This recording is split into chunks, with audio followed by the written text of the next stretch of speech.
Hola nuevamente para todos los que siguen mi canal, continuando con esta secuencia de videos sobre riesgo crédito. Hoy he querido realizar una presentación donde reúno muchos de los conceptos o la metodología general para el diseño de modelos de riesgo crédito, especificando dentro de esta metodología cuáles son los porcentajes de éxito para un proyecto de este tipo.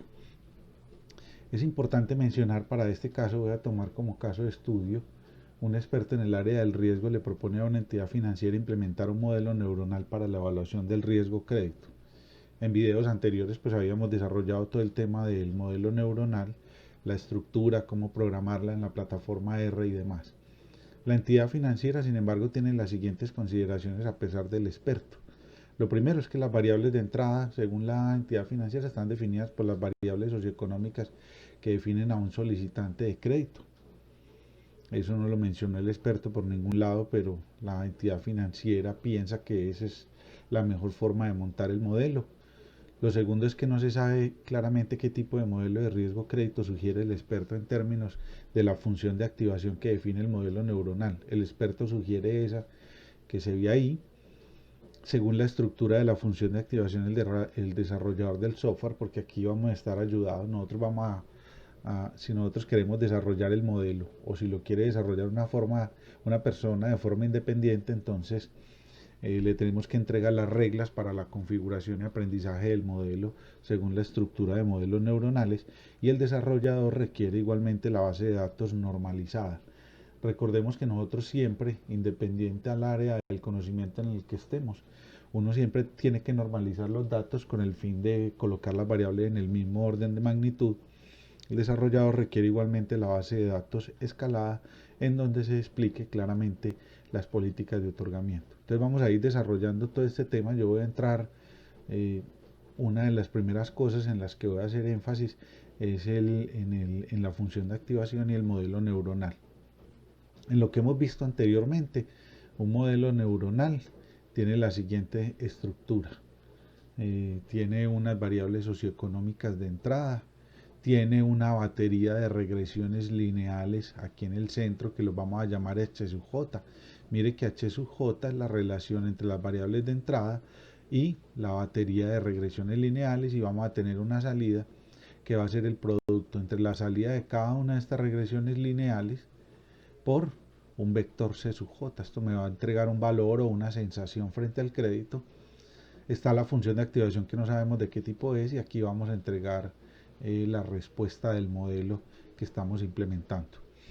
Es importante mencionar, y como lo mencioné en videos anteriores, que la entrada va a ser las variables socioeconómicas, pero el aprendizaje de un modelo neuronal específicamente está dado por el método de Jacobi. Esas funciones, lo que me quiere decir es que el cambio en los pesos, en las conexiones, en la estructura del modelo neuronal depende del comportamiento del error cuadrático medio, y aquí me dicen que entre la sensación del modelo y la salida hay una función.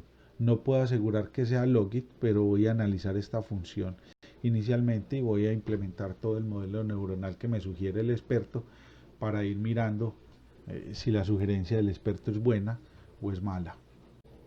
Es importante mencionar las estrellas que he colocado en cada una de las consideraciones de esta metodología, porque eso nos indica el éxito de un proyecto de este tipo. La primera parte, que es la configuración del modelo y las reglas de aprendizaje, considero que representa un 40% dentro del éxito de un proyecto o de un modelo para la evaluación del riesgo crédito, y un 20% está específicamente en la calidad de los datos que disponemos y cómo vamos a hacer el tratamiento de esos datos.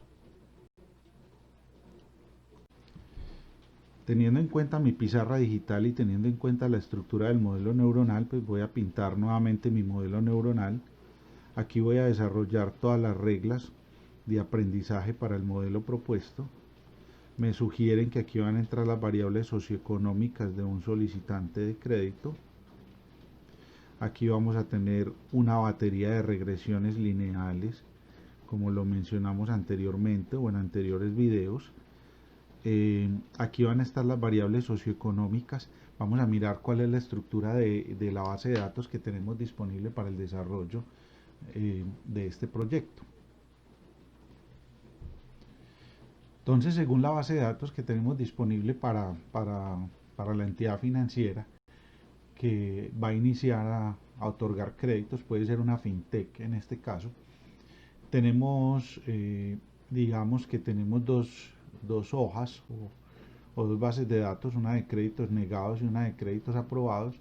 Cada una de las bases de datos está determinada por 6 variables socioeconómicas y un estado. Si el crédito es otorgado o no a una persona, vamos a tener ingresos, egresos, tipo de actividad, monto, respaldo patrimonial del crédito, cuota y estado. Lo mismo pasa con los créditos aprobados, o sea que vamos a tener 6 variables de entrada, no tenemos una variable de salida. Entonces eso nos indica que vamos a tener que hacer una recalificación del crédito porque el Estado no nos da mucha información de la calidad de un crédito. Entonces vamos a seguir diseñando el modelo neuronal y vamos a encontrar las ecuaciones de aprendizaje del modelo que en el contexto de esta metodología nos van a representar un 40% de éxito para el desarrollo de un proyecto de este tipo. Entonces recordemos que las variables socioeconómicas de las que me acuerdo para esta pizarra van a ser X de los ingresos, van a ser X de los egresos, hasta finalmente X de la cuota. Esas serían las variables socioeconómicas.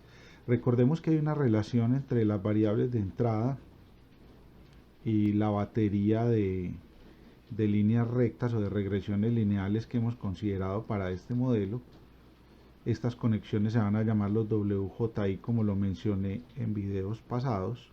Los voy a colocar aquí, WJI. El modelo neuronal entonces va a tener acá la batería de regresiones lineales. Recordemos que, como lo había mencionado anteriormente, un modelo no se soluciona simplemente con una línea recta.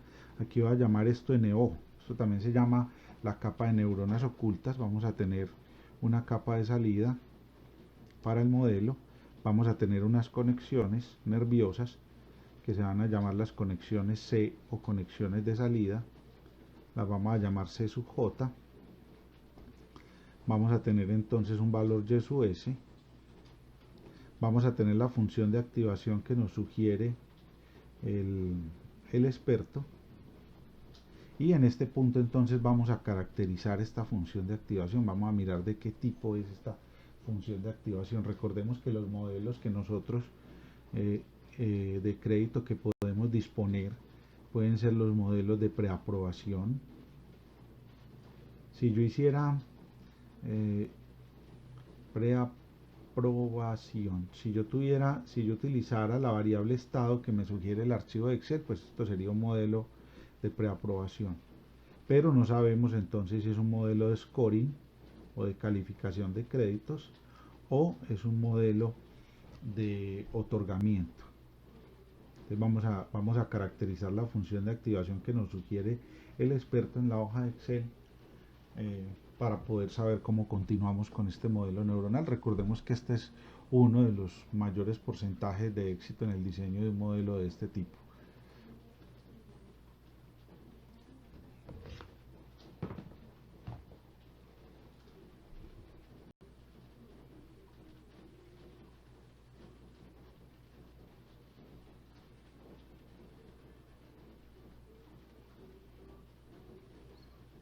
En esta hoja entonces voy a crear una hoja que se llame función de activación o función del crédito, también se llama función del crédito.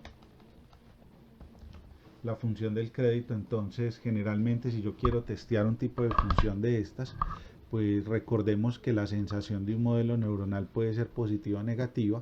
Entonces yo voy a llamar esto Y sub S, voy a testearla desde -2 hasta 2, que es un buen intervalo. Este entre -2 y 2 más o menos es el intervalo de una distribución de probabilidad. Si nosotros queremos asemejar una función de activación a una distribución de probabilidad en un momento dado, aquí llegamos hasta 2, ya tenemos todos los datos. Recordemos que nuestra función de activación o la que nos sugiere el experto, no sé qué tipo es y por eso la voy a graficar acá.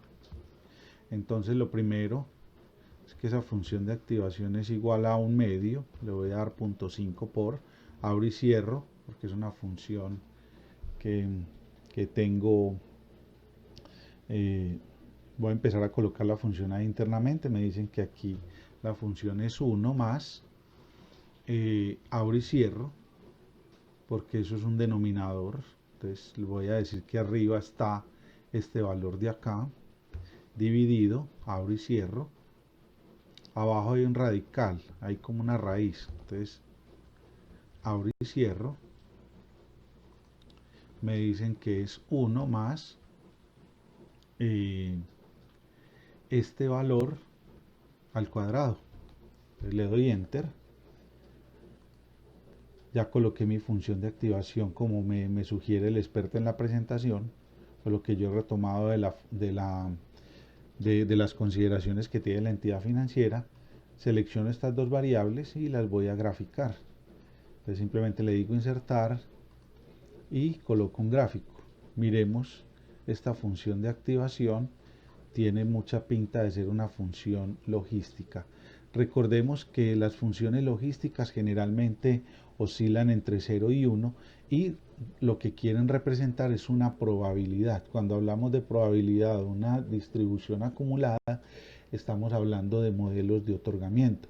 Pero entonces nosotros, otra pregunta más fuerte es, qué tipos de función de activación son para otorgamiento y qué tipos de función de activación son para un modelo de scoring particularmente. En este punto entonces voy a hablar del tipo de funciones de activación. Voy a colocar aquí eh, tipos de funciones de activación.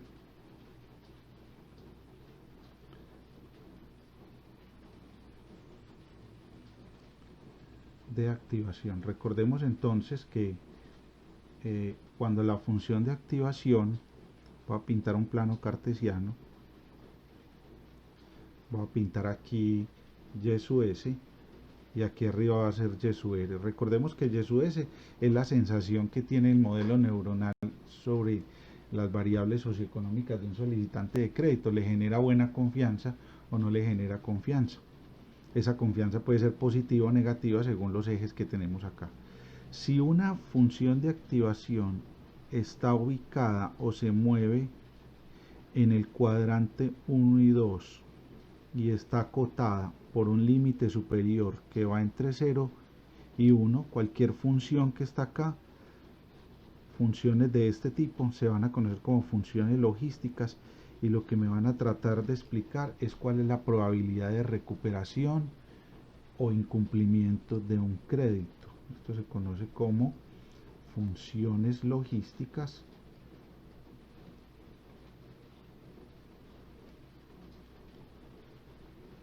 Y tienen como función principal explicar la probabilidad de incumplimiento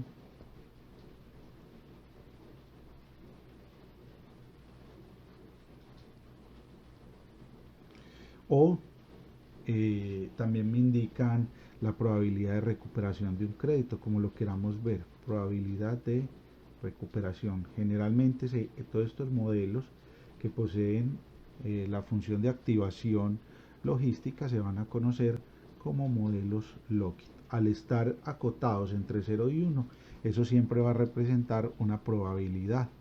Entonces recordemos que yo en el Excel lo que hice fue testear la función entre -2 y 2, como para mirar pues a ver cuál era la variación del modelo o, o cómo era la estructura de esta función logística. Entonces claramente lo que nos está pidiendo el experto es que montemos una función logística. Posiblemente esa función de activación le funcionó en otra entidad financiera, o si el experto tiene pues una fintech y nos está recomendando eso, es por algo.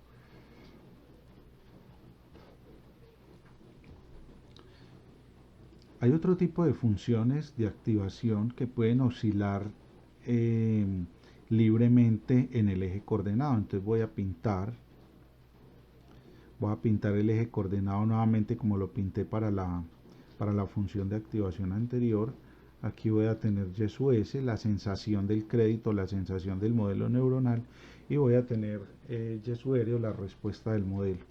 Es importante mencionar que los modelos, generalmente estos modelos de calificación o scoring, se van a ubicar generalmente en en el cuadrante 1 y en el cuadrante 3 del plano cartesiano, y van a ser funciones, por ejemplo, puede ser la función lineal, sea y sub s es igual a y sub rk, una función.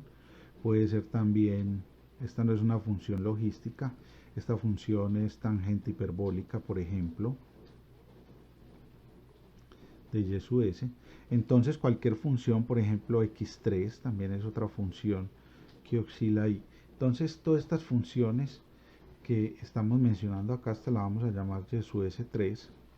Todas estas funciones que oscilan en el intervalo 1 y 3 o están en el cuadrante 1 y 3 se van a conocer como funciones sigmoidales y van a permitir establecer como una continuidad en una variable de respuesta o en una variable explicativa.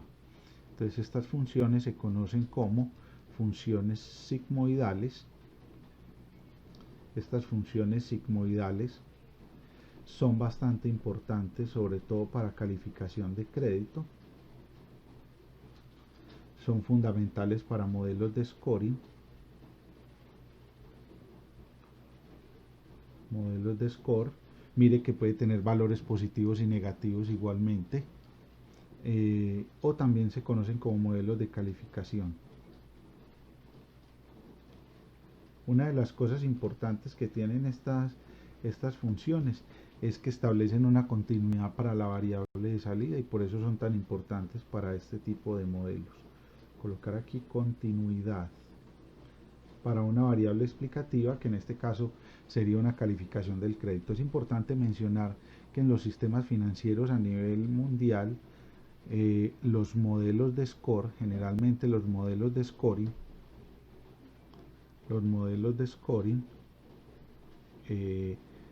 califican un crédito en un puntaje entre 0 y 100.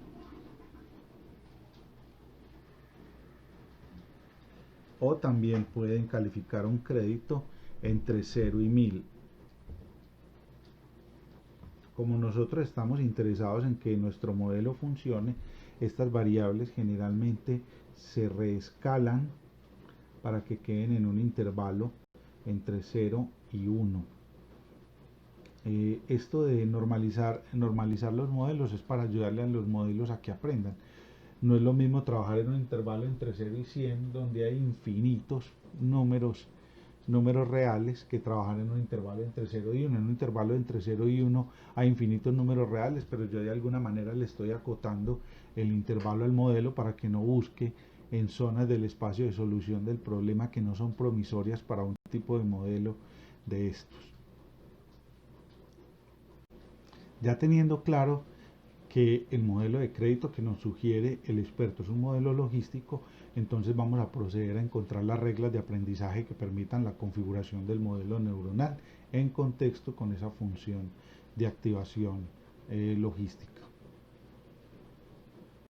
Como había mencionado en videos anteriores, un modelo de este tipo aprende utilizando la regla delta generalizada. Entonces vamos a colocarle a esta función de activación, lo primero que vamos a hacer para esta red neuronal es colocarle su función de activación. Es importante entonces tener en cuenta que aquí va a estar nuestra función de activación. Ya sabemos la ecuación que es y sub s igual a 1 más y sub s sobre raíz de 1 más y sub s cuadrado. Voy a cerrar aquí el paréntesis. Recordemos que aquí me falta multiplicarlo por un medio. Yo lo coloco aquí, voy a borrar todo esto.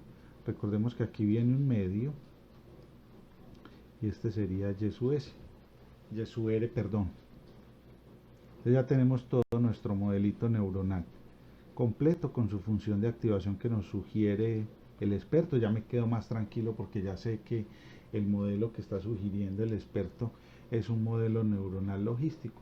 Ahora yo organizo mejor esta ecuación para que no me quede así como partida. Entonces vamos a sacar las ecuaciones de aprendizaje para este modelo para luego pasar a la normalización de la base de datos o de los datos que tenemos disponible y luego para enviarle pues todo al desarrollador para que empiece a desarrollarnos nuestro modelito de crédito. Entonces, teniendo ya toda esta información, voy a bajar hasta donde tengamos un buen espacio para empezar a configurar el aprendizaje del modelo. Pues para el aprendizaje del modelo, recordemos que nosotros tenemos las siguientes ecuaciones y voy a colocar aquí un subtítulo que se llame aprendizaje del modelo. Aprendizaje o configuración del modelo. O configuración del modelo.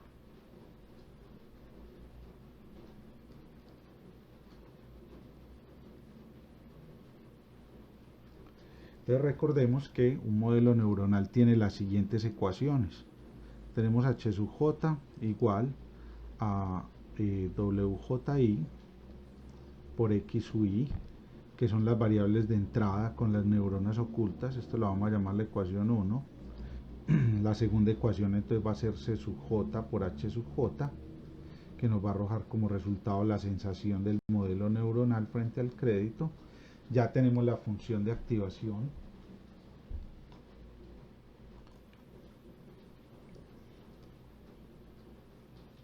Esta función de activación tiene la siguiente ecuación, que es y sub rk igual a un medio de 1 más y sub s sobre raíz de 1 más y sub s cuadrado. Esta es la ecuación número 3 de nuestro modelo de crédito. Tenemos que plantear entonces el error cuadrático medio.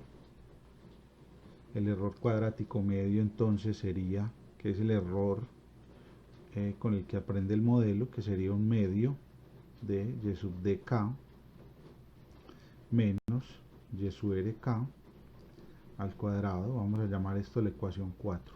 Y van a aparecer las dos ecuaciones importantes para el modelo, que van a ser wji, que es la regla delta generalizada o el método de Jacobi generalizado,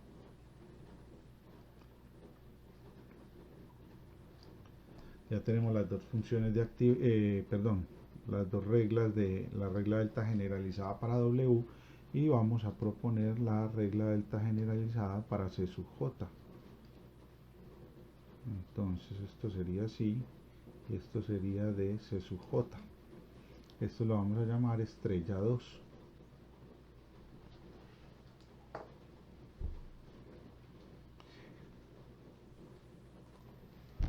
Para el inicio entonces vamos a arrancar cuando nosotros estamos actualizando un modelo neuronal. El modelo neuronal inicia con la actualización de los pesos C, que son los pesos externos. Cuando el error se devuelve por el modelo neuronal, como lo vimos en videos anteriores, con los primeros pesos con los que se encuentra son con los de C sub J. Entonces vamos a arrancar por allí. Entonces lo primero sería que el error cuadrático medio frente a DC sub J es igual. Entonces recordemos que si nosotros sacamos la derivada del error cuadrático medio, este 2 se va a cancelar con este 1 medio y nos va a quedar entonces, simplemente nos va a quedar que y sub dk menos y sub rk. Hasta ahí no hemos derivado absolutamente nada. Me faltaría la derivada interna, entonces sería menos de y sub rk sobre d c sub j. Y esta ecuación llamémosla la ecuación número 5. Entonces miremos que cómo es la derivada de una función, cómo es la derivada interna para el error cuadrático medio. Ya teniendo y sub r, entonces ahora sí nos dicen que tenemos que derivar esta función de activación que tenemos disponible acá. Entonces, cuando yo hago ese proceso, me voy a subir un poco más aquí para que tengamos espacio para hacer la derivada. Entonces nos dicen que derive y sub rk frente a dc sub j. Entonces lo que vamos a tener es igual. La función de activación va a ser la derivada con respecto a c sub j. Voy a organizar la ecuación de otra manera. Esto sería un medio de y sub s por la raíz de 1 más y sub s cuadrado a la menos 1.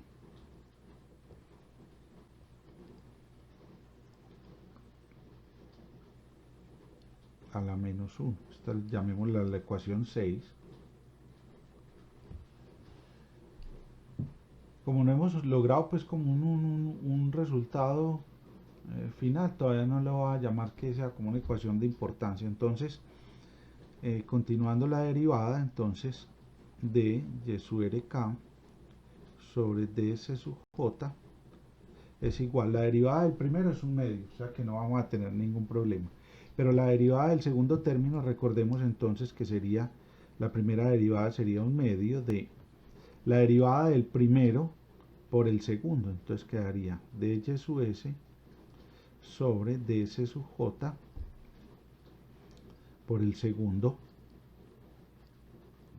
en este caso sería 1 más y sub s cuadrado, vamos a colocarle la raíz y vamos a colocarle a la menos 1 de la derivada del primero por el segundo más la derivada del segundo por el primero, entonces me quedaría un medio de y sub s por la derivada de raíz de 1 más y sub s 1 más y sub s cuadrado a la menos 1 sobre ds sub j. Entonces todavía no tenemos un resultado definitivo, estamos construyendo la derivada. Ahorita entonces vamos a desarrollar todos los términos que nos quedaron aquí. Entonces quedaría dy sub rk sobre ds sub j es igual a y sub s sobre s sub j. Recordemos que y sub s, y lo voy a colocar como por aquí como para recordarlo, recordemos que y sub s es igual a c por h sub j, c sub j por h sub j. Si yo derivo con respecto a c sub j, entonces este término, esto me va a dar 1 por la derivada y me va a quedar h sub j. Entonces simplemente sería, este primer término sería un medio de h sub j. Y aquí me quedaría entonces 1 sobre raíz de 1 más y sub s cuadrado. Ya tenemos la primera derivada, no tenemos ningún problema. Para esto de inteligencia artificial es importante que nosotros conozcamos los principios del cálculo diferencial, porque yo creo que ahí está la clave de poder aportar algo en estos temas de la inteligencia artificial o del aprendizaje de máquina.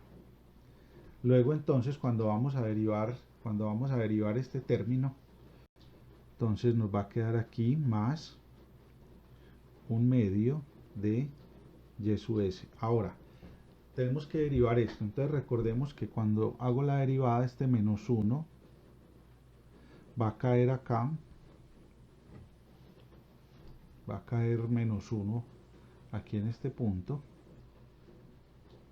entonces me va a quedar ya no más un medio, sino que me va a quedar menos un medio de y sub s.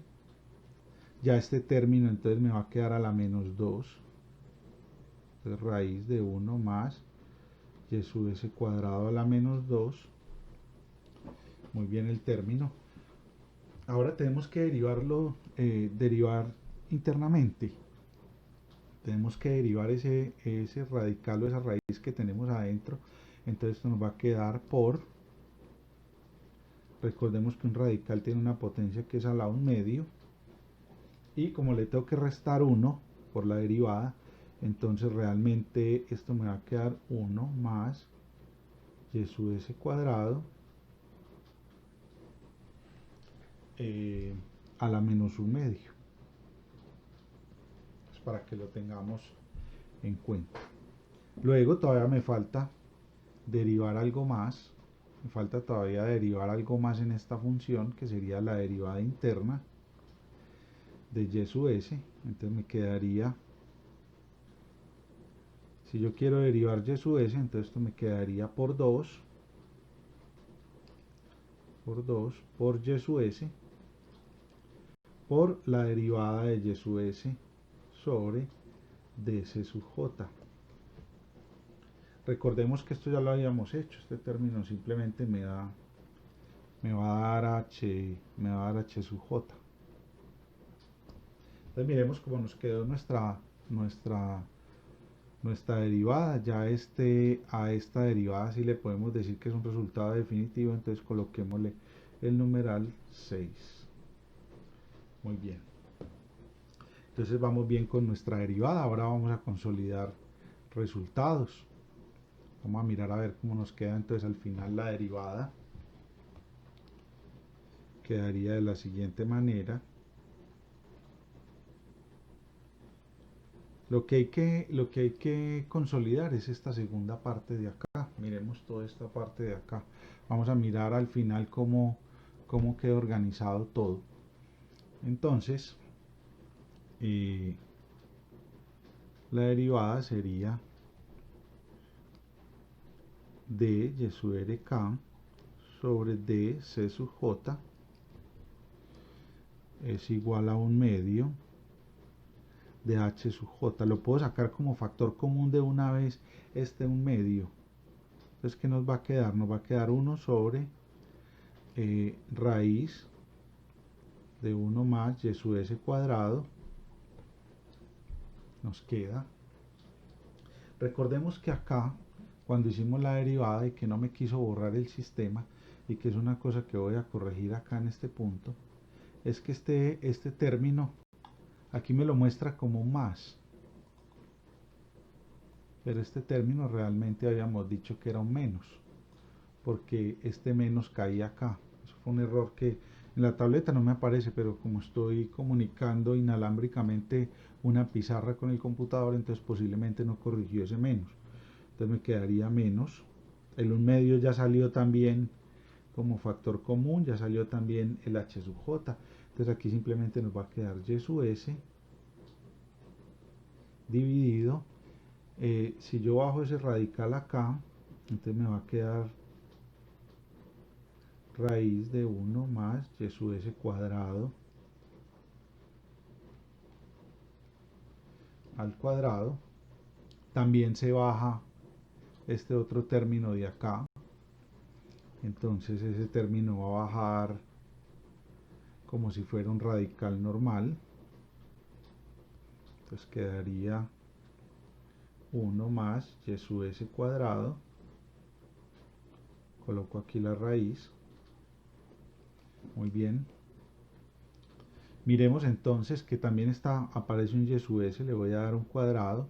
Miremos que este 2 se cancela con este otro 2, entonces ya no tenemos absolutamente más nada y cierro la derivada aquí en este punto. Todavía podemos consolidar más cosas todavía.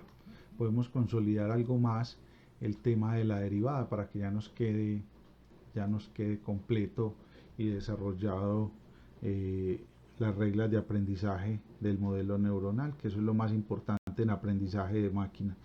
Entonces, d y sub rk sobre d c sub j va a ser igual a 1/2 de h sub j. Me va a quedar 1 sobre raíz de 1 más y sub s cuadrado menos, aquí me va a quedar y sub s cuadrado, y abajo entonces miremos, este radical se cancela con este cuadrado, perfecto, entonces esto sería 1 y este sería 1/2, 1 más 1/2, entonces me quedaría 3/2, entonces esto me quedaría 1 más y sub s cuadrado a la 3/2. Entonces miremos que esto es un resultado importante, esto lo vamos a llamar la ecuación número 7 y una de las ecuaciones más importantes. Entonces miremos que lo voy a encerrar en rojo para armar la ecuación de aprendizaje del modelo. Entonces ya tenemos esa primera ecuación de aprendizaje. De arriba, ¿qué me va a servir? De arriba me va a servir, que tengo acá, esta es la derivada de y sub r c sub j, mire que esto se integra en este punto de acá nos va a quedar este término, que es el error simple, y ya simplemente ese valor hay que reemplazarlo aquí en C, hay que llevarlo acá. Entonces mire que menos por menos me daría más, o sea que ya tengo cosas bastante importantes para armar el modelo. Entonces el modelito nos va a quedar de la siguiente manera, no el modelito, el modelazo que acabamos de encontrar nos va a quedar de la siguiente manera. Entonces, retomando todo lo que nos quedó importante, nos quedó entonces, nos quedó h sub j, lo voy a colocar por acá. Voy a colocar en rojo la derivada de la función de activación frente a ds sub j, que es esto rojo que hay aquí arriba, maravilloso. Nos quedó, pues ya lo tenemos ahí, tampoco pues es que lo tengo que volver a repetir. Nos queda el error simple, nos queda el alfa, nos queda más c sub j igual a c sub j. Entonces la primera regla de aprendizaje que yo le tengo que enviar al desarrollador del software va a ser esta que tenemos acá. Aquí aparece claramente la batería de regresiones lineales que tenemos disponible para la solución del problema. Hay que recordar que este proceso, toda esta derivada, hay que repetirla para WJI. Hay que repetirla también porque necesitamos encontrar cómo aprende el modelo o el modelo cómo configura la batería de regresiones lineales que posee esta estructura. Entonces, pues para esto no voy a repetir todo el proceso, simplemente me voy a ir a una parte del modelo, me voy a ir a esta parte de acá, a la ecuación número 6, y a partir de la ecuación 6 voy a empezar a hacer todo el proceso de encontrar W. Entonces, puede ser no necesariamente, digamos, a la ecuación 6, sino a esta anterior. Aquí hay dos términos, un término muy importante, aquí hay dos términos muy importantes, este y sub s, que ya no va a ser con respecto a c, sino con respecto a w, este y sub r, que ya no va a ser con respecto a c, sino con respecto a w, y esta derivada también con respecto a w, o sea que este proceso lo tengo que hacer para w. Entonces lo primero que voy a solucionar, porque veo ahí que puedo mantener todas estas derivadas, es y sub s con respecto a w. Entonces lo voy a desarrollar, voy a continuar con el modelito aquí abajo y voy a desarrollar esa primera derivada, que es como lo importante acá. Entonces, si sabemos exactamente que necesitamos derivar dy sub s sobre dwji, recordemos que y sub s está explicado por d, que sería c sub j por h sub j dividido wji.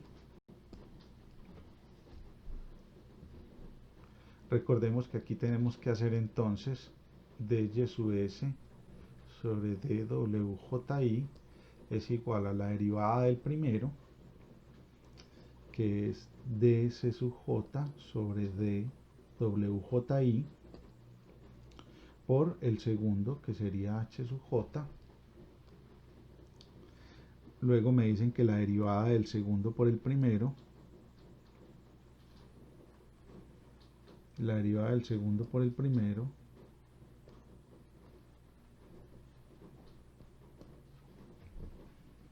recordemos entonces que este valor, como no tiene nada que ver con c sub j, es 0, y la derivada de h con respecto a wji, recordemos entonces que la derivada de h sub j frente a wji es igual a la derivada, recordemos que h sub j es igual a wji por x sub i sobre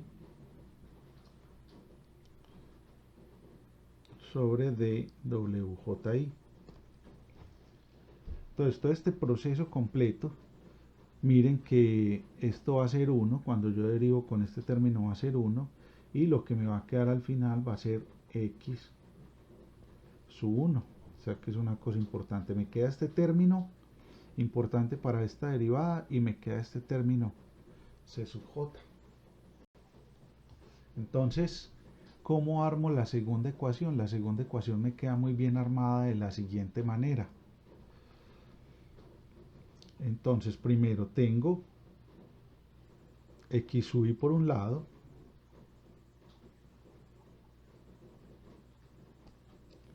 tengo c sub j, tengo la derivada de la función de activación frente a dwji, tengo el error, tengo el alfa, más wji igual a wji. Entonces ya tenemos las dos reglas de aprendizaje que le tenemos que enviar al desarrollador del software, que en este caso vamos a hacer nosotros. Nosotros generalmente cuando uno monta un modelo de este tipo, es bueno que uno tenga todo el control desde el desarrollo, porque uno entiende efectivamente qué fue lo que hizo, cuáles son las reglas de aprendizaje del modelo, y miremos que ya tenemos cosas muy importantes para continuar con este modelo. Estas ecuaciones, esta ecuación entonces la va a llamar la ecuación número 9. Miremos que con esto ya estamos garantizando por lo menos el 40% del éxito del proyecto. Porque en Machine Learning hay que saber también cómo aprenden las cosas. Recordemos que uno de los principios de la inteligencia artificial es un modelo que aprende y dónde lo guarda. Entonces yo también aquí puedo decir que aprende. El modelo aprende teniendo en cuenta esta función de activación. ¿Dónde lo guarda? Lo guarda en los pesos C y en los pesos W que define el método de Jacobi. Entonces ya teniendo esto, después nos dicen que pasemos a normalizar la base de datos. Entonces dejemos estas reglas de aprendizaje del modelo de momento y vamos a proceder a la normalización de la base de datos utilizando la plataforma R. El archivo con el que vamos a trabajar lo he llamado tema A, video 14. Entonces voy a mirar el archivo que ya tenemos disponible, es el que venimos trabajando, que tengo los créditos aprobados y créditos negados. Vamos a mirar cuántos son por un lado y cuántos son por el otro. Por este lado hay 198 solicitantes de crédito con 3 variables. Por este lado entonces tenemos un total de 198 solicitantes de crédito. Entonces lo que pretendemos, otro de los elementos de éxito de este modelo, es tratar de normalizar las variables, colocarlas en el mismo orden de magnitud, y las variables que son cualitativas las vamos a considerar como variables numéricas, o vamos a mirar cómo las podemos convertir en una variable factor. En la plataforma R entonces vamos a cargar nuestros datos, le vamos a dar video 14. Tenemos entonces dos hojas, una primera hoja, si miramos aquí las hojas tenemos los créditos aprobados, vamos a llamar base de datos de los aprobados, le doy import para que el modelo nos traiga estos datos, me voy a importar también la base de datos de los negados, base de datos de los negados, le digo import. Entonces lo más importante que tenemos que hacer nosotros acá, voy a juntar las dos bases de datos en una sola. Entonces esto lo voy a llamar X del crédito. Estas variables entonces las voy a colocar por filas. Primero la fila de la base de datos de los aprobados y luego la base de datos de los negados. Le doy enter. Bueno, aquí es un solo igual. Le doy enter, entonces ya tenemos 396 observaciones y 8 variables. Hay dos variables que hay que trabajar, que son tipo de actividad y respaldo patrimonial.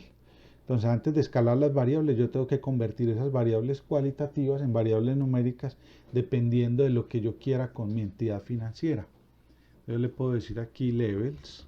Vamos a mirar los niveles de la variable factor, que es tipo de actividad. Ese tipo de actividad entonces lo vamos a llamar XC, tipo de actividad. Entonces ya tenemos, miremos los niveles que me sacó. Para mí, ¿qué es más importante? Para mí es importante en tipo de actividad que sea empleado, luego que sea una persona independiente, o particularmente quiénes son los que tienen mejor flujo de recursos. Primero el empleado, luego el independiente luego el jubilado, el independiente con mayor de 3 años, el independiente y finalmente la ama de casa, que posiblemente no tenga recursos, sino que dependa de alguien más. Entonces no es algo seguro para el crédito. Entonces lo primero que vamos a decir es tipo de actividad y la vamos a colocar numérica. Para este tipo de actividad vamos a utilizar una función que se llama asNumeric. En este caso entonces yo le voy a decir que la variable factor me lo organice como yo quiero. Entonces tipo de actividad voy a tomar como factor la variable x sub c tipo de actividad y le voy a dar los niveles de forma organizada,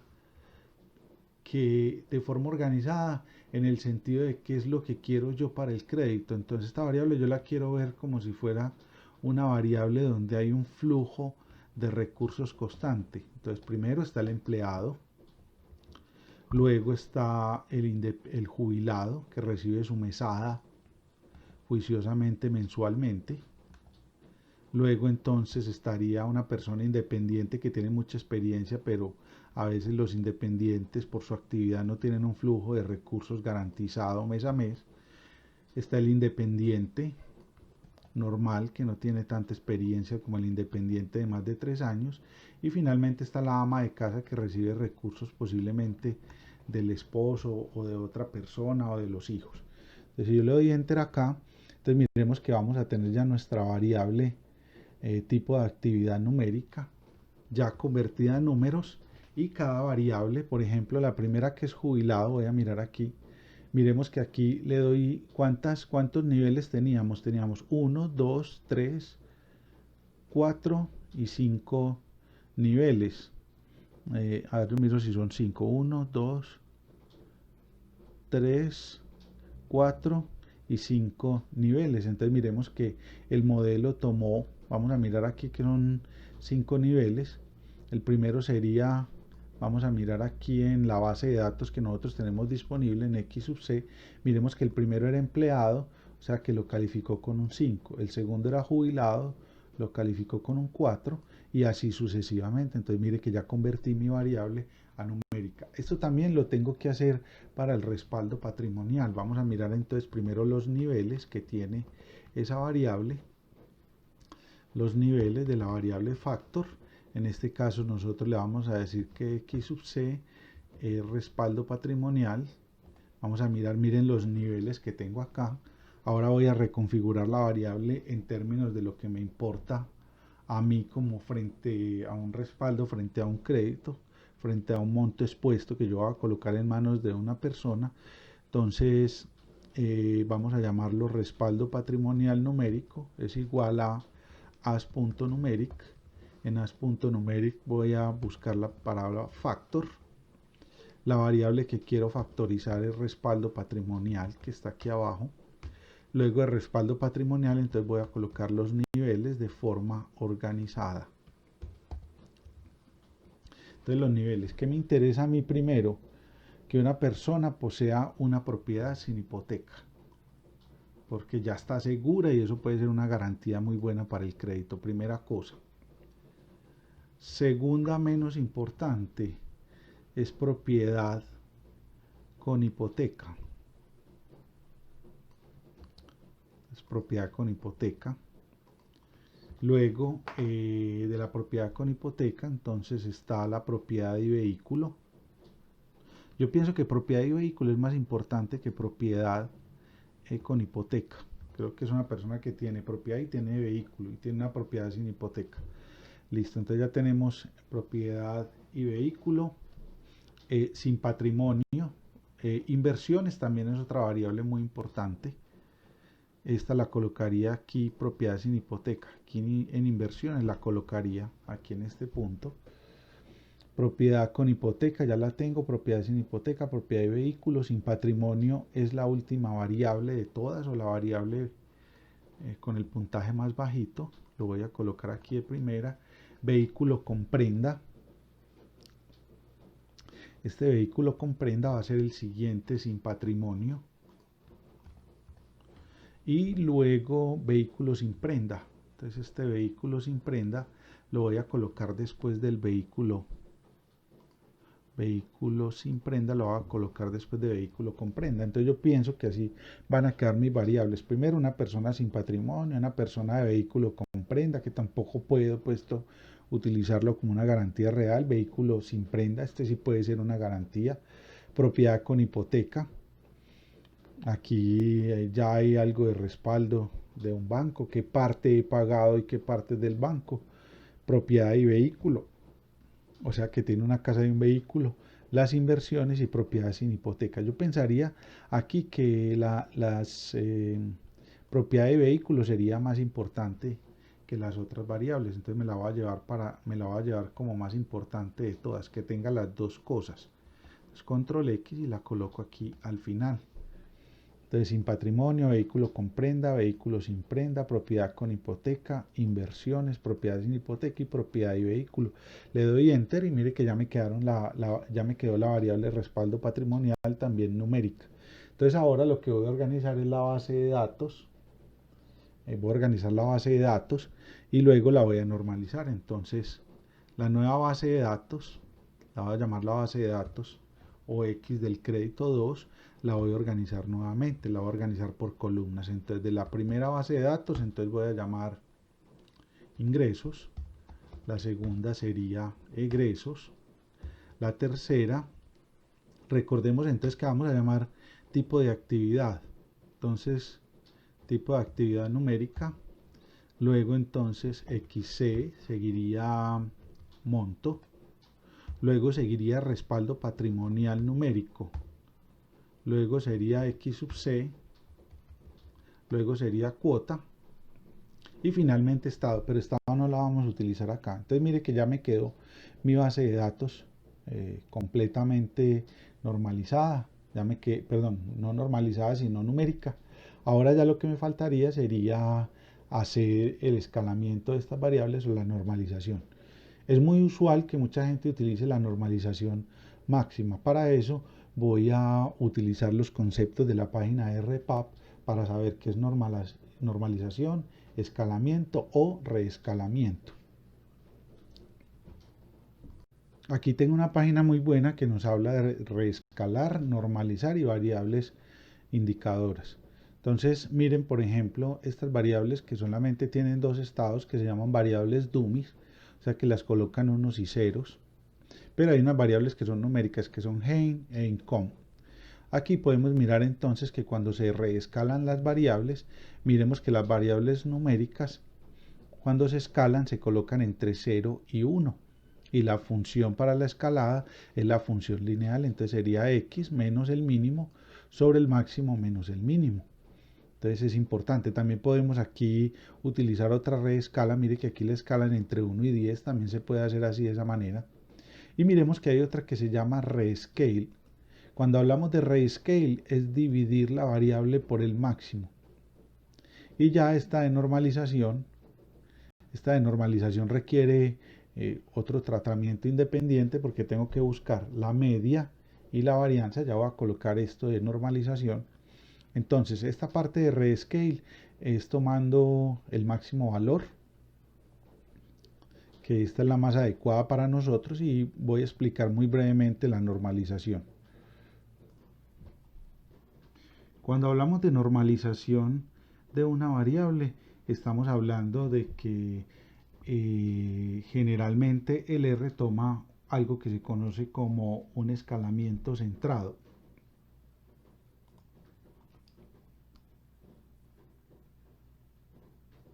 Entonces el escalamiento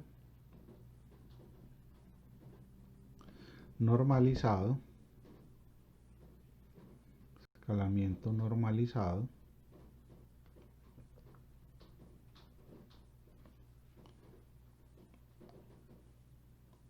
colocar algo más grande. El escalamiento normalizado tiene la siguiente ecuación. Simplemente el escalamiento normalizado es tomar una variable, restarle la media y dividirlo por la desviación estándar. Entonces los datos nos van a quedar en un intervalo entre menos un valor, un límite inferior, más un límite superior. Entonces ahí nos va a quedar todos los datos, nos van a quedar oscilando entre menos y más un dato. Esa sería la normalización. Yo para este proceso voy a utilizar la función rescale para que me coloque todas las variables entre 0 y 1. Entonces ya teniendo en cuenta todos estos valores, lo que voy a hacer particularmente es tomar xc2, que ya son todos los valores normalizados. Entonces le voy a llamar x, quiero ya los valores normalizados, entonces le voy a dar cbind. Lo primero que voy a decir es que xc2, entonces mire que aquí vamos a tener, a ver, yo miro aquí xc2, que es este que tenemos acá. Entonces vamos a ir llamando cada una de las variables y las vamos a ir reescalando. Vamos a mirar qué me aparece acá. Entonces, bueno, aquí la primera variable, las voy a llamar cada una por aparte, se pueden llamar así, xc2, le doy primera variable, entonces él me muestra xc2, aquí hay un error inesperado mostrando esta variable, creo que sin los dos punticos. Entonces miremos que me muestra toda la variable. Entonces ahora sí voy a reescalar toda la variable. Recordemos que la base de datos numérica está en xc2, entonces le voy a decir cbind, le voy a decir, aquí le voy a decir que es xc2 normalizado, le voy a decir rescale de xc2, xc2, voy a empezar a llamar columna por columna, luego le digo rescale, aquí también es rescale, voy a llamar esta variable que es la columna 2 y así sucesivamente hasta lograr las 6 columnas. 2, esta es la cuarta, quinta y sexta, que van a ser cada una de las variables socioeconómicas del solicitante de crédito. 3, 4, 5 y 6.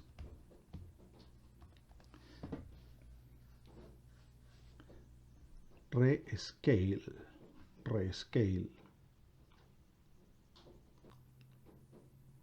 ¿Cuál es el problema aquí? Que no he llamado una variable o una librería que se llama scales. Entonces miremos cómo hemos tratado de manera muy rápida un modelo de este tipo. Entonces le digo scales y ahora sí normalizo todas las variables. Entonces ya nos quedaron todas las variables normalizadas y nos van a quedar entre 0 y 1 todas. Ahora lo que voy a hacer es que aquí lo que voy a hacer es que voy a mandar toda esta matriz de créditos a un archivo de Excel para ya hacer la recalificación del crédito teniendo en cuenta las políticas de otorgamiento. Entonces, para mandar a un archivo de Excel, lo vamos a llamar write csv. Aquí vamos a mandar xc2n y lo vamos a mandar a un archivo que lo llamemos tema A normalizado. Tema A normalizado. Llamemos .xls al archivo. Si le damos enter y le damos aquí actualizar, vamos a darle aquí modificados. Entonces vamos a tener ya nuestra base de datos completa. Mire, aquí está tema A normalizado y con esa ya vamos a proceder a la recalificación del crédito y vamos a proceder a implementar las políticas de otorgamiento. Cuando intento abrir el archivo que acabo de crear que se llama tema A normalizado, él me va a mostrar un error. Entonces simplemente le voy a decir que sí, porque lo que me entrega es un archivo separado por comas. Este archivo separado por comas requiere un tratamiento de la siguiente manera. Entonces voy a seleccionar esta primera columna, le voy a decir datos y le voy a decir texto en columnas.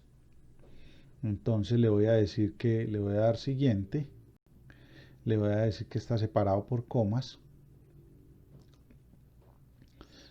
Le doy, y bueno, que aquí ya me aparecieron todos separados y le doy finalizar.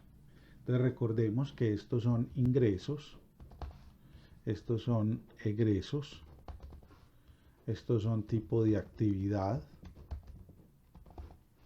lo de enseguida es monto, este es respaldo y finalmente la cuota. Cuota. Esto está de acuerdo con el otro archivo de Excel que hemos venido trabajando, que es ingreso, egresos, tipo de actividad, monto, respaldo patrimonial y cuota, ya todas convertidas en numérica. Entonces aquí lo primero y que es fundamental en este tipo de créditos es establecer las políticas de otorgamiento. Entonces para las políticas de otorgamiento voy a colocar aquí políticas de otorgamiento. Lo primero que voy a hacer es que voy a colocar cada una, las puedo hacer de manera directa y las voy a hacer aquí. Entonces lo primero que voy a hacer aquí son las políticas. Es importante tener en cuenta que estas variables yo las debo jerarquizar en un intervalo entre 1 y 10, como un intervalo ampliamente establecido para establecer la importancia de cada una de las variables. Los ingresos, yo le voy a dar como la variable más importante, los egresos algo menos importante, el monto del crédito algo menos importante, la cuota algo menos importante, el tipo de actividad le voy a dar 5 y el respaldo, no, el respaldo es un 7 y el tipo de actividad es un 3. Entonces yo puedo normalizar, puedo colocar o jerarquizar esas variables en una escala 1 a 10.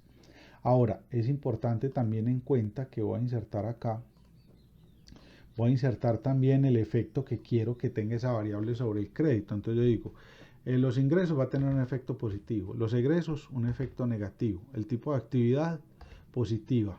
Las variables que son cualitativas y que nosotros reescalamos siempre van a tener un efecto positivo, porque ya el efecto negativo positivo se lo da a usted cuando usted hizo la organización de la variable, teniendo en cuenta los niveles que ésta tenía. El monto también va a ser negativo, el respaldo patrimonial va a ser... ¿qué colocamos aquí de respaldo? El respaldo va a ser positivo y la cuota, porque es una variable cualitativa, y la cuota va a ser una variable negativa. Entonces el puntaje para una persona de crédito, vamos a darle el Y sub S, va a ser igual a suma producto. Bueno, primero voy a colocar las políticas consolidadas. Esto sería el efecto y estos serían los efectos consolidados. Los efectos consolidados entonces serían este por este de aquí abajo. Entonces arrastro de aquí para acá, ya tengo todos los efectos y la jerarquía de cada una de las variables, le voy a dar suma producto y voy a encontrar entonces los efectos consolidados, le voy a dar F4 para que estas variables se me queden fijas y poder recalificar cada uno de los créditos. Cierro acá, le doy enter y de aquí para abajo entonces puedo arrastrar todos los valores. Vamos a mirar suma producto. Bueno, aquí suma producto me faltó multiplicarlo por las variables socioeconómicas del solicitante de crédito y le doy enter. Entonces miremos que ya queda un puntaje. Ahora esta variable hay que normalizarla porque ya todo lo hemos normalizado entre 0 y 1. Entonces voy a buscar el valor máximo y voy a buscar el mínimo de esta variable. Entonces esto va a ser igual al máximo de esta columna que tenemos acá. Luego voy a colocar el mínimo de esta columna. Entonces aquí va a ser Y sub S normalizado. En este caso, entonces esto va a ser igual a, sería, cuando nosotros estamos haciendo la normalización, entonces sería el valor que quiero normalizar. Entonces voy a colocar la ecuación y voy a ir a mi pizarra para mirar cómo podemos hacer la normalización de esta variable. Para el escalamiento de una variable por el método lineal, el escalamiento lineal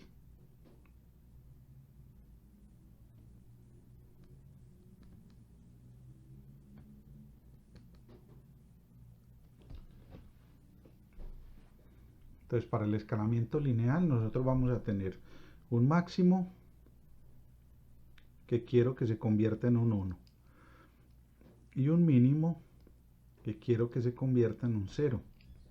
Para esto entonces vamos a utilizar una ecuación, la ecuación de la línea recta, y menos y sub 0 es igual a m por x menos x sub 0. Entonces, por ejemplo, por facilidad, aquí puedo colocar el mínimo.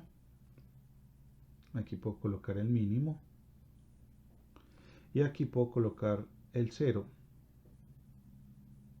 Entonces ya en estos valores. Muy bien. Ahora, m, ¿qué sería? Entonces m, lo voy a colocar aquí.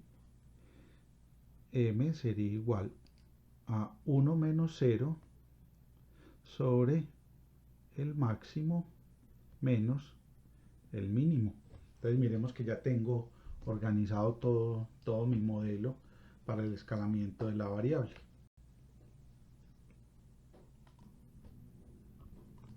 Entonces primero construyo la pendiente, que es 1 menos 0 dividido el máximo, le voy a dar F4 menos el mínimo y le voy a dar F4 y cierro.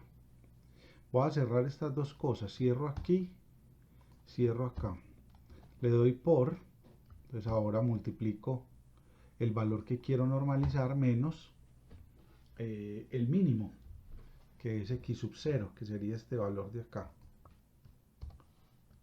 y le voy a dar F4 aquí y le doy enter. Entonces miremos que ya nuestra variable quedó normalizada, quedó entre 0 y 1.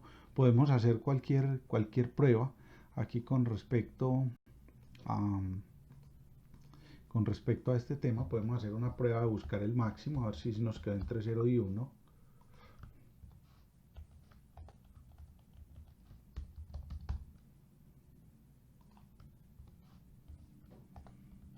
Entre 0 y 1, perfecto. Entonces ya esta base de datos es la que nos va a servir para construir nuestro modelo ya en R y para conseguir el éxito, otro porcentaje de éxito de nuestro modelo.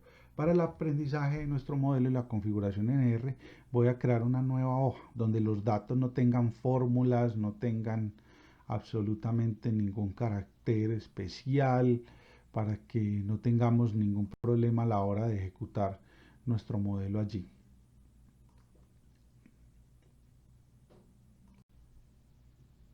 Recordando nuestro caso de estudio, entonces recordamos que el 40% del éxito de la implementación de un modelo de riesgo crédito está relacionado directamente con el modelo que estamos utilizando, que en este caso era un modelo Lockheed. Ya tenemos las reglas de aprendizaje según el modelo neuronal. El desarrollador requiere la base de datos normalizada en donde se explique claramente las políticas de otorgamiento. También ya las hicimos.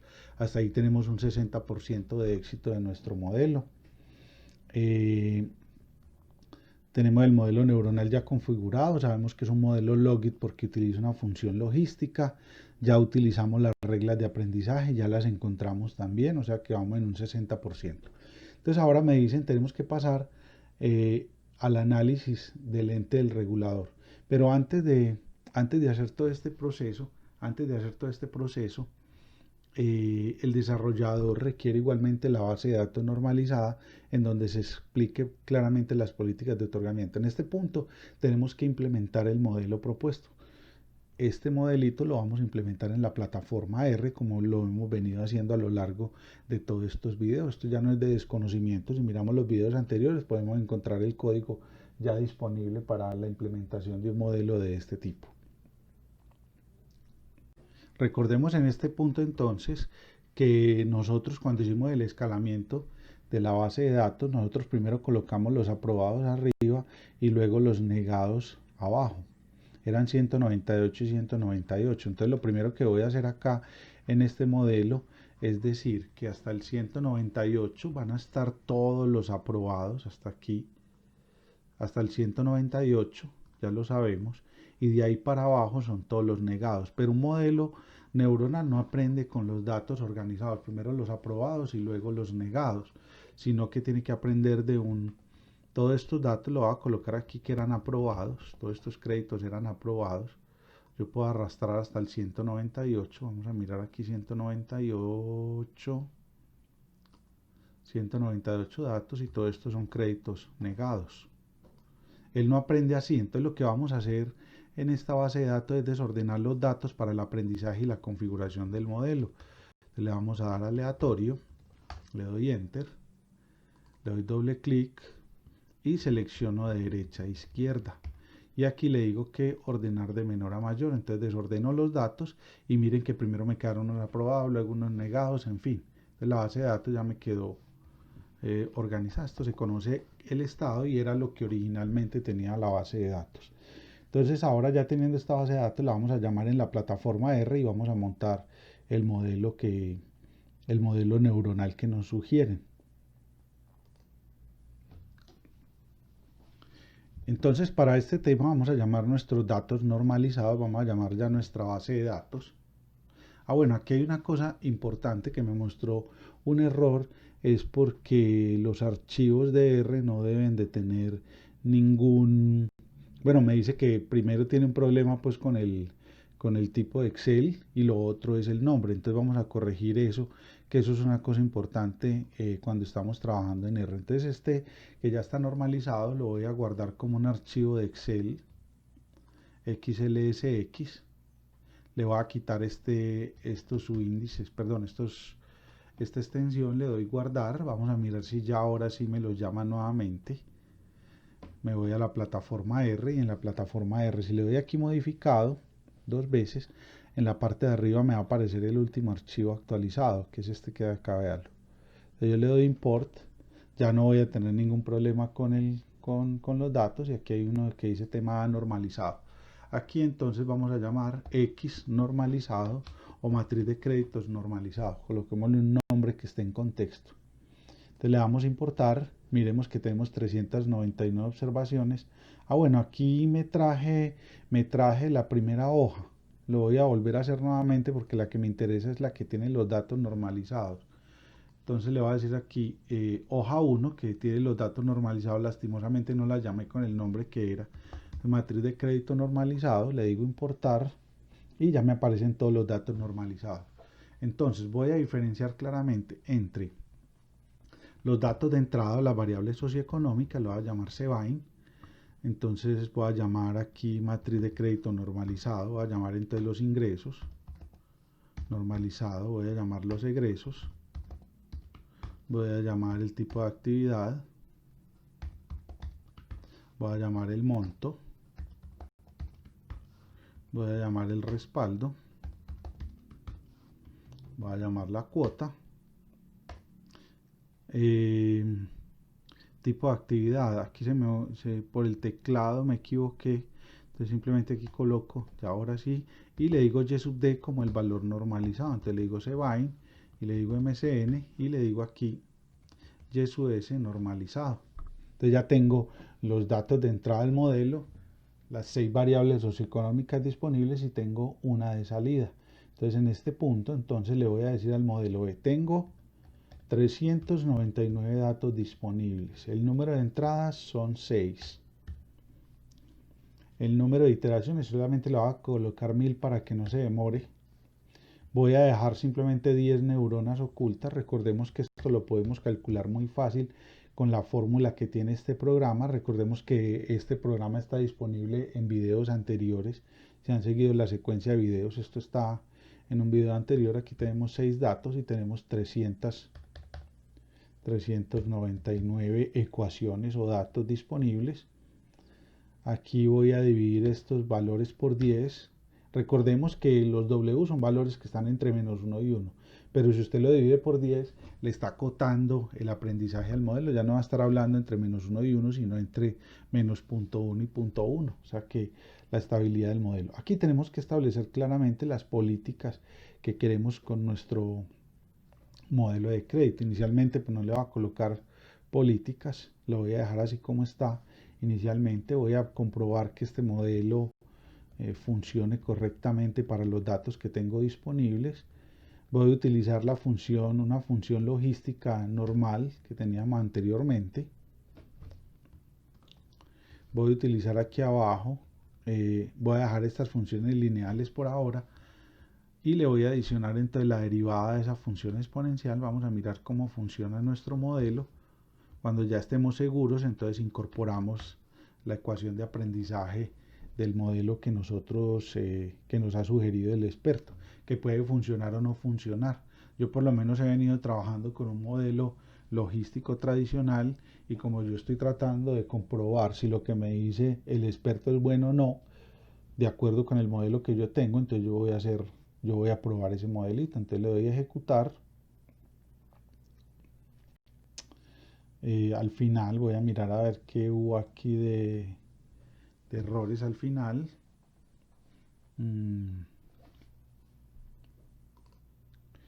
El error que me mostró acá es que yo tengo si vemos X y vemos Y sub D, tengo 396 datos, no 399. Ahí tengo un error, le doy control A, compilo el programa, ya lo está ejecutando de hecho. Vamos a mirar qué resultados nos entrega el modelo. Miremos que nos entrega una correlación del 93%, maravilloso. O sea que mi modelo por ahora está funcionando. Tengamos presente que actualmente mi modelo de crédito es el que tengo ahí. Vamos a mirar el que me sugiere el experto, si funciona mejor que el mío o no, porque eso es importante también validarlo. Aquí puedo mirar el zoom y mire que los datos sí se parecen exactamente a lo que yo pretendo. Hay una cosa importante también, es evaluar si el modelo responde a las políticas de otorgamiento que yo definí en mi modelo. Entonces mire, las políticas están aquí. Responde correctamente, entonces estos son ingresos, egresos, respaldo patrimonial, este es tipo de actividad, este es monto, que es negativo. Si yo le presto mucho dinero a una persona, eso va a afectar su puntaje o la probabilidad de recuperación del crédito. Bueno, es importante mencionar que este Y sub D, cada uno de estos valores representa la probabilidad de recuperación de un crédito. Recordemos que ya con este modelo lo que estamos tratando de decir es que el puntaje que le asignamos a una persona me lo exprese como una función logística o una distribución acumulada. Entonces recordemos que estas son las componentes principales del crédito. Entonces tenemos ingresos positivos, muy bien, o sea, genera, si tengo más ingresos, entonces puede impactar positivamente el crédito. Los egresos son negativos, el tipo de actividad es positivo, el monto es negativo, el respaldo patrimonial es positivo también, porque yo le dije en qué escala quería que me diera ese respaldo patrimonial, y la cuota sería negativa, o sea que este modelo me responde correctamente el crédito. Pero a mí lo que me propusieron fue otra cosa. Un experto me dijo, no, no utilices esa función logística que no funciona tan bien. Entonces vamos a utilizar la función del experto. Entonces esta sería la función del experto que nos llevó a este caso de estudio. Entonces lo voy a llamar Y sub RK es igual a 1 medio por 1 más. Aquí arriba va a ir Y sub SK, dividido, abro y cierro.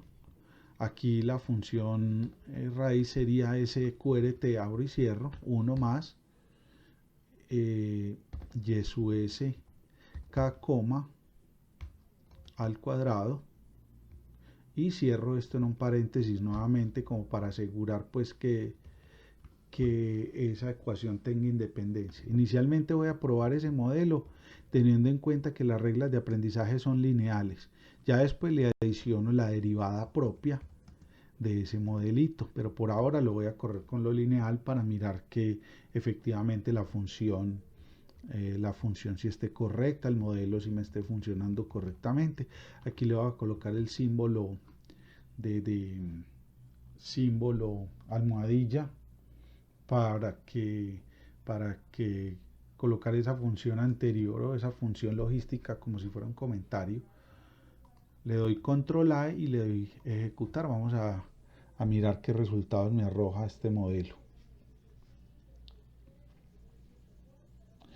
Este modelo me dio por ahora un 94%, que está muy por encima de mis expectativas, muy bien, o sea que estamos mejorando el puntaje de mi modelo tradicional o que me sugirió el experto. Ahora, los efectos independientes del crédito, entonces son C por W, entonces los ingresos son positivos, los egresos son negativos. Muy bien, el tipo de actividad es positivo porque yo le di una escala positiva o como quería para el crédito. Eh, este sería monto negativo.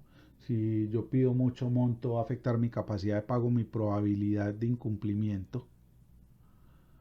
Este valor es positivo, muy bien, que sería respaldo patrimonial. Este sería negativo, que sería una cuota. Si yo tengo una cuota muy alta para el crédito, entonces eso me va a afectar mi capacidad de pago y voy a entrar en un momento dado en una probabilidad de incumplimiento. Entonces, ahora lo que tenemos que hacer es traducir, eh, vamos a traducir la demostración de la función de activación para el aprendizaje del modelo. Si bien este funcionó muy bien, ahorita vamos a probar la otra fórmula ya de las reglas de aprendizaje para el software y mirar cómo funciona el modelo. Para esto entonces yo voy a abrir un bloc de notas y voy a abrir el whiteboard o mi pizarra para traducir lo que hay en el tablero a una ecuación que la entienda la plataforma R. Entonces las ecuaciones de aprendizaje del modelo, si nosotros vamos a la plataforma R, pues vamos a tener que C es igual a C más alfa ahorita miramos este error, por H sub J. Me la debiera traer directamente de la plataforma R, yo la busco aquí, miren que aquí tengo el C, lo único que faltaría sería adicionar entonces la derivada, que ya la vamos a colocar del whiteboard. Entonces aquí sería la derivada la vamos a colocar aquí al lado, digámosle que la vamos a multiplicar por la derivada para no complicar la fórmula. Entonces la derivada en este caso sería igual a 0.5, el h sub j ya está acá en este lado, por abro y cierro, entonces sería 1 dividido SQRT, abro y cierro, 1 más y sub s, que es k, al cuadrado. Entonces, primer término. Para mí es mejor encerrarlo también entre paréntesis. Voy a cerrar esto. Ahora menos. Y abro y cierro. Siempre abro y cierro. Entonces le digo y sub s, que es k, esto va a ser al cuadrado, dividido, abro y cierro. Esto va a estar elevado a la 1.5, dividido 1 más y sub s, k, al cuadrado. Entonces mire que quedó ya mi derivada, eso no tiene ningún problema, eso se monta muy rápido, ya tengo la derivada montada. Ya lo único que me faltaría sería W. Entonces este código que ya interpreté la derivada, le digo control C. Esta derivada va sin la H sub J porque ya está incluida acá. Lo mismo acá en el W. Aquí en el W la derivada va sin el H sub J, sin la derivada de H sub J por W, porque ya también ya tiene incluido el C sub J X sub I, que surge de la derivada de Y sub S con respecto a WJI, que nosotros hicimos pues toda esa demostración. Ahora no voy a entrar en este punto ya de desarrollo a esa parte. Entonces lo más importante era la derivada, copio la derivada y la voy a poner aquí en mi programa. Voy a colocar aquí control B, esta es la derivada, no hay ningún error. Entonces el modelo simplemente lo multiplico aquí, el X por la derivada y el W por la derivada. Entonces ya tenemos todo, tenemos la función de activación, tenemos su derivada como nos lo sugiere la regla delta generalizada, se la adicionamos a cada una de las reglas y le doy control A y ejecuto el modelo. Esperemos qué porcentaje de correlación nos va a dar este modelo. Mire que nos dio el 94,75%, o sea que esto ya nos está garantizando casi que el 80% de éxito del modelo. Ya tenemos cosas muy importantes. Aquí nos faltaría analizar simplemente los efectos independientes que sí respondan a las políticas del crédito. Entonces, ingresos positivo, egresos negativo, tipo de actividad positiva, monto negativo, respaldo patrimonial positivo y cuota negativa. Entonces ya con estos valores vamos a ir a calcular lo que nos solicita el ente regulador, que son las pérdidas esperadas para cada uno de las solicitudes de crédito, teniendo en cuenta el modelo que me sugiere el experto. Por ahora estamos por encima del 93%. Aquí cualquier puntico que mejore el porcentaje de correlación es mucho mejor de lo que se tenía. Entonces el modelo ya va corriendo, ya tenemos todo listo y nos vamos a llevar estos efectos independientes. Los voy a copiar de aquí a mano. Copiar, que estos ya serían los efectos independientes reales que me va a llevar para el archivo de Excel que tenemos de análisis. Entonces ya estando, para lograr un 20% más de éxito con nuestro modelo, y según el análisis del ente regulador, tenemos que calcular las pérdidas esperadas para cada uno de los créditos que otorgo según las variables socioeconómicas de la base de datos. Para esto, entonces vamos a tener las pérdidas esperadas o las pérdidas por cada, no lo voy a llamar pérdidas esperadas porque puede confundirse con las normas de Basilea II, que hablan sobre las pérdidas o la distribución agregada de pérdidas, y allá también se habla de pérdidas esperadas. Esto lo voy a llamar pérdidas del crédito. Esto tiene tres elementos básicos: la probabilidad de incumplimiento, que ya nos va a dar el modelo ahorita, el monto expuesto o el monto que solicitó cada persona de crédito, y este sería el índice de créditos morosos de un sector de la economía. Generalmente en un país normal donde la inflación no esté tan elevada puede ser más o menos y muy cercano al 4%.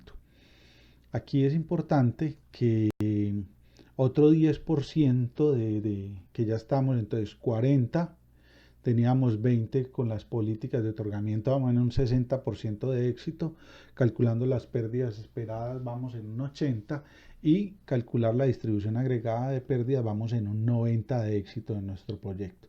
Recordemos entonces que las pérdidas esperadas pueden clasificarse en pérdidas esporádicas o categoría 1, o sea que no pierdo nada con el crédito, la persona se comportó muy bien durante la vigencia del crédito.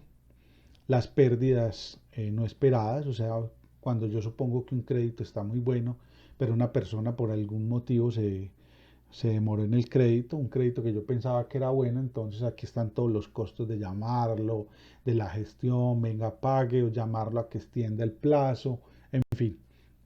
Y todo lo que viene de las pérdidas catastróficas es por el riesgo de incobrabilidad. En un momento dado en que un crédito alguna persona no me lo pueda pagar, pues yo voy a tener que hacer uso de unas pólizas de seguros o de unas coberturas para poder hacer frente, digamos, a un impago de crédito en un momento dado. Estos tres elementos fundamentales, las pérdidas esporádicas, las pérdidas por gestión y las pérdidas por incobrabilidad, me van a generar una distribución agregada de pérdidas. Miremos que aquí en esta columna va a estar el número de créditos. Lo ideal es que todos los créditos estén en una categoría muy sana. Lo segundo, están las pérdidas no esperadas o los costos de gestión, y mucho menos las pérdidas catastróficas o los riesgos de incobrabilidad. Entonces hasta ahí vamos a tener un 90% de éxito con nuestro modelo frente a un ente regulador. Teniendo entonces ya las políticas de otorgamiento y ya habiendo ejecutado el modelo en el R, recordemos que esta es la base de datos normalizada, que yo tuve un error porque no reconocía la hoja. Estos son la base de datos normalizada.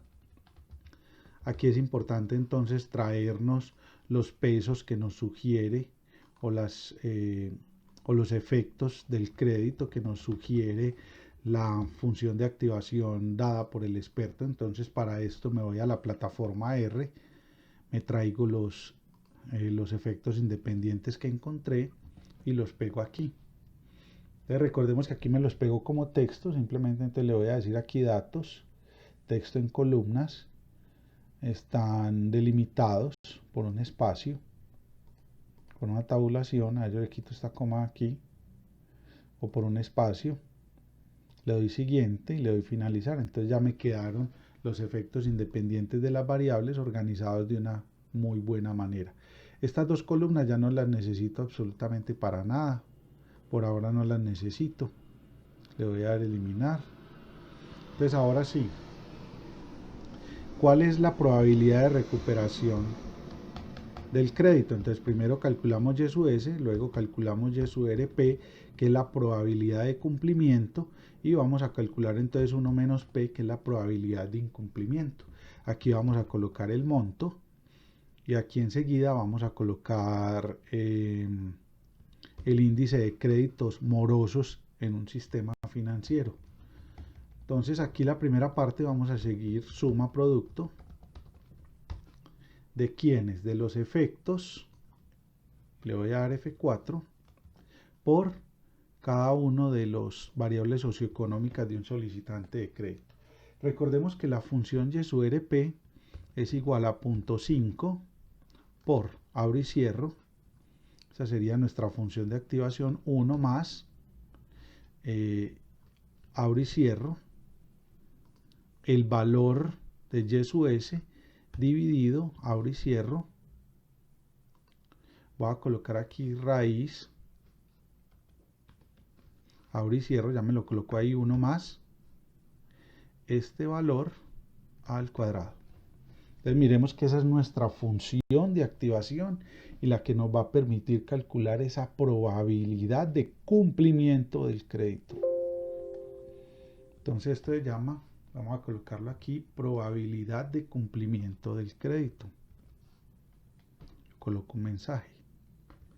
Se llama probabilidad de cumplimiento del crédito. Esto luego se traduce también en lo que se conoce como la probabilidad de recuperación del crédito. Lo que pasa es que aquí hay que hacer unas proyecciones para lograr una verdadera probabilidad de recuperación.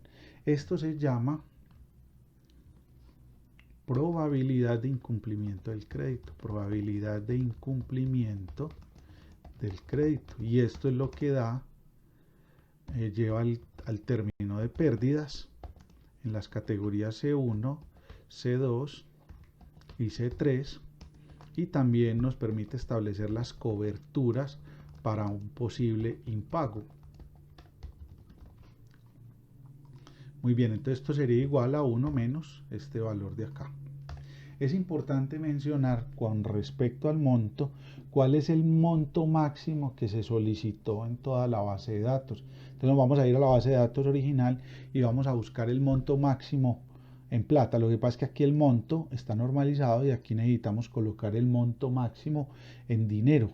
Entonces vamos a buscar la base de datos que teníamos disponible para tal fin.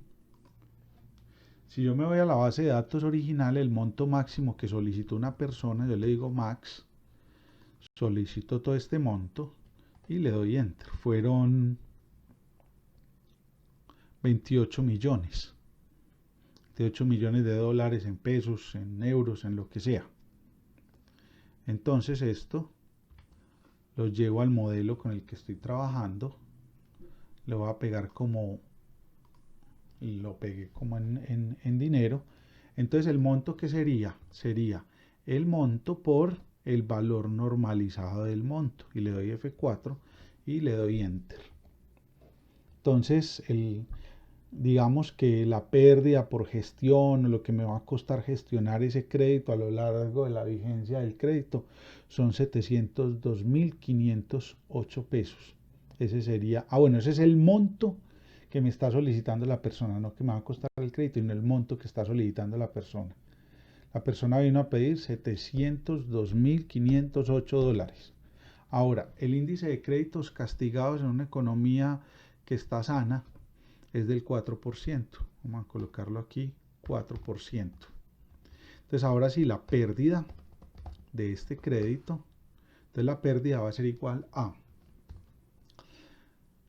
la probabilidad de incumplimiento por el monto por el porcentaje de créditos castigados en una economía. Y lo voy a colocar aquí. Esto se conoce como porcentaje de créditos castigados en el sistema financiero de un país. Entonces ya tenemos la pérdida que está acá. Entonces esto lo tenemos que hacer absolutamente para todos los solicitantes de crédito que tenemos disponibles. Aquí no sé por qué se me movió, a ver, se me movió algo, no sé qué, se me incrementó. Yo le doy a esto control Z para devolverme al punto donde estaba, a ver si arrastro esto como me queda. Este valor sería el 4%. Este valor de acá sería el monto. Aquí se me está moviendo el monto. Voy a colocar entonces, voy a corregir esto. Voy a corregir esta fórmula. Voy a corregir esta fórmula. Esta fórmula de aquí sería E. Bueno, E no puede ser fija. La que es fija es el otro. Entonces esta la voy a quitar. Le voy a quitar el fijo. Y el fijo va a ser K1. Le doy Enter. Entonces ahora sí puedo arrastrar todos los créditos. Le doy Enter. Esto va a ser del 4% todo. Ahí tengo las pérdidas esperadas. ¿Cuánto me va a costar gestionar un crédito durante la vigencia de un crédito? Esta es la pérdida esperada. Pero esta pérdida esperada hay que valorarla teniendo en cuenta las categorías de pérdida. Entonces vamos a colocar distribución agregada de pérdidas. Entonces recordemos que la distribución agregada de pérdidas está conformada por tres cosas. La primera, las pérdidas esperadas, que yo asumo. Un crédito que era bueno se atrasó en algo. Entonces esto lo vamos a llamar expected losses o pérdidas esperadas. Están las pérdidas catastróficas, que son las pérdidas de categoría 3, que son las stress losses o de categoría 3. Están las pérdidas esperadas o de categoría 1. Y están las pérdidas no esperadas o pérdidas de gestión o imprevistos, que llama unexpected losses, y van a ser las categorías de crédito 2. Entonces ya tenemos muy buena información. Voy a tener aquí, entonces estaban las categorías de pérdida que yo tengo según los acuerdos de Basilea, y como lo hemos venido mencionando a lo largo de esta sección de riesgo crédito. Entonces, las pérdidas esperadas generalmente siempre se ubican, son todas las pérdidas que están por debajo de la media. Entonces yo selecciono todos estos créditos, le doy Enter. Esta es la media. Entonces lo primero que yo tengo que identificar acá son cuáles créditos están por debajo de esa media, o cuáles son los créditos categoría 1. Entonces los créditos de pérdida categoría 1, si este valor, entonces sí, este valor es menor a esta pérdida, y le voy a dar F4 para que se quede quieto, entonces la pérdida esperada es de categoría 1. Vamos a coloquemos un 1 y colocamos un 0. Le doy Enter. Mire que si me aparecen muchos unos es porque mi cartera de crédito está muy sana. Yo también puedo contar cuántos créditos hay acá en número por categorías. ¿Cuántos hay? Por número. Entonces simplemente hago la suma de estos datos de acá, le doy Enter, y tengo 303 de los 396 créditos que tengo disponibles. Las pérdidas catastróficas se ubican por encima del percentil 99,9 de las pérdidas. Entonces, aquí le voy a dar el percentil 99,9, selecciono la matriz de pérdidas, le doy F4, aquí no es necesario F4, me dicen que el percentil 99,9. Entonces, ¿cuáles son los créditos que tienen una pérdida por encima de ese valor? Por encima o igual a ese valor. Entonces aquí vamos a colocar las pérdidas categoría 3. Entonces vamos a contar. Entonces, si esta pérdida es mayor o igual a este percentil, le voy a dar F4, colóqueme un 1. De lo contrario, colóqueme un 0. Entonces le doy Enter. Si le doy doble clic, entonces miremos que casi que no vamos a tener ninguna pérdida catastrófica. Vamos a mirar si tenemos alguna. Vamos a hacer la suma. Arrastro aquí para abajo. Vamos a mirar. no es esta, sino este de aquí enseguida, las pérdidas categoría 3. O sea que tenemos un crédito con una pérdida catastrófica. O sea que sobre ese crédito tengo que establecer una póliza de seguro si en algún momento lo otorgué. Ahora entonces vamos a mirar las pérdidas categoría 2. Las pérdidas categoría 2 son las que se encuentran entre las pérdidas esperadas y las pérdidas catastróficas. Entonces vamos a mirar cuáles son esas. Voy a quitar este relleno de aquí para que podamos ver claramente qué estamos haciendo. Entonces, lo primero que voy a colocar es una condición, si se encuentra, si es mayor a este y menor que este. Vamos a mirar cuántos créditos hay ahí. Entonces, sí, voy a colocar, abro y cierro, coloco la condición y, abro y cierro, coloco un 1, de lo contrario coloco un 0. ¿Cuál es la condición? Que si este valor es mayor o igual a la media, o este valor es menor que el percentil 99,9. Claro que lo sacamos fácil pues porque a yo le doy F4 acá para que se me quede quieto y le doy F4 para que se me quede quieta la celda. Entonces si le doy Enter y le doy doble clic, miremos que me van a aparecer los créditos con alguna pérdida. Entonces miremos que aquí puedo identificar cuáles son los créditos sanos, que van a ser estos primeros, los créditos con riesgo de incobrabilidad y los créditos que presentaron algún tipo de imprevisto en su pago durante la vigencia del crédito. Aquí las pérdidas no esperadas, yo puedo sacar un promedios y conjunto de esas pérdidas. Puedo seleccionar entonces el rango de pérdida, le doy punto y coma, me dicen que cuál es el criterio o el rango de criterios, cuáles son los valores con los que tengo que calcular la pérdida, o sea, con estos. ¿Cuál es el criterio? Pues los créditos que tuvieron algún tipo de imprevisto son los unos. Entonces voy a colocar el 1 y cierro. Entonces le doy Enter. Miremos que ese es el promedio de los créditos que van a tener algún tipo de imprevisto, que cualquiera de ellos va a ascender a un valor de $84.349 en promedio. ¿Cuántos son? Entonces contémoslos. Entonces, para contarlos sería simplemente que tenemos acá. Entonces miremos lo importante que tenemos hasta acá. Hasta aquí hemos garantizado un 90% del éxito del desarrollo de un modelo para el otorgamiento de créditos en una entidad financiera, teniendo en cuenta un modelo sugerido por un asesor de crédito o un experto en esta materia. Entonces, ya para finalmente tener un 100% en el éxito de un modelo de crédito, teniendo en cuenta el asesor que nos sugirió una función de activación logística o de probabilidad de incumplimiento del crédito, es establecer las coberturas. Es importante tener en cuenta que las coberturas es el capital mínimo regulatorio que se tiene que disponer en caja para hacer frente a una pérdida de impago de un crédito. Si nosotros nos vamos a la distribución agregada de pérdidas, como la montamos allá, sería el valor de ese crédito que presentó algún problema. Pero, según los entes reguladores, cada uno de los créditos se tiene que calificar dependiendo de la probabilidad de incumplimiento. Para esto, pues dispuse de un video digamos, en esta secuencia de videos sobre riesgo crédito. Hay un video que habla específicamente sobre las coberturas de crédito. Estas coberturas se establecen de acuerdo con la calificación que se le dé a un crédito. Entonces, un crédito, por ejemplo, si nosotros los créditos con los que estamos trabajando tienen una probabilidad de incumplimiento, por ejemplo, para consumo. Supongamos que los créditos que estamos otorgando son de consumo.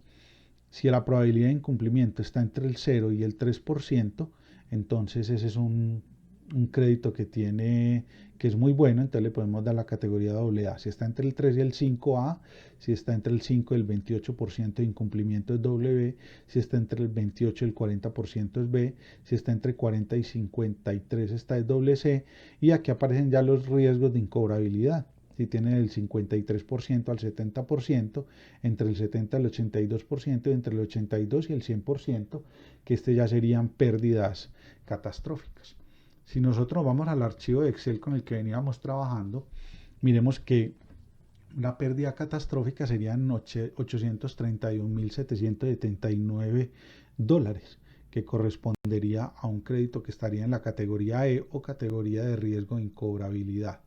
Entonces, miremos que aquí está la probabilidad de incumplimiento, o sea que nosotros podemos calificar cada uno de los créditos teniendo las tablas anteriores y suponiendo que estos son créditos de consumo, podemos calificar cada uno de esos créditos en cada una de las letras o categorías o calidades de crédito.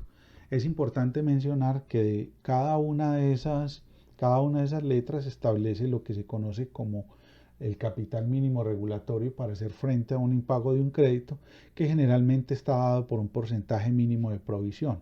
Entonces yo debo mantener en caja para un crédito que sea de categoría B mínimo el 1%, para un crédito que sea de categoría C, mínimo el 20%, para uno de categoría D, mínimo el 50%, y para uno de riesgo de incobrabilidad un 100%. Recordemos que este capital mínimo regulatorio generalmente uno no lo mantiene en caja, sino que establece una póliza de seguro para esa provisión.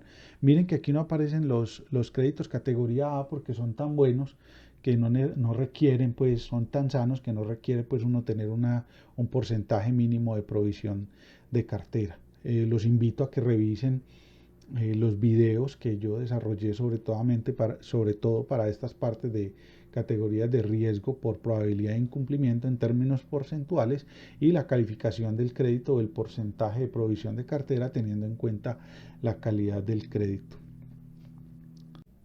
En este video presenté entonces la metodología completa de desarrollo de un modelo de riesgo crédito, teniendo en cuenta las diferentes partes y los diferentes elementos que contiene un modelo para evaluar el riesgo crédito.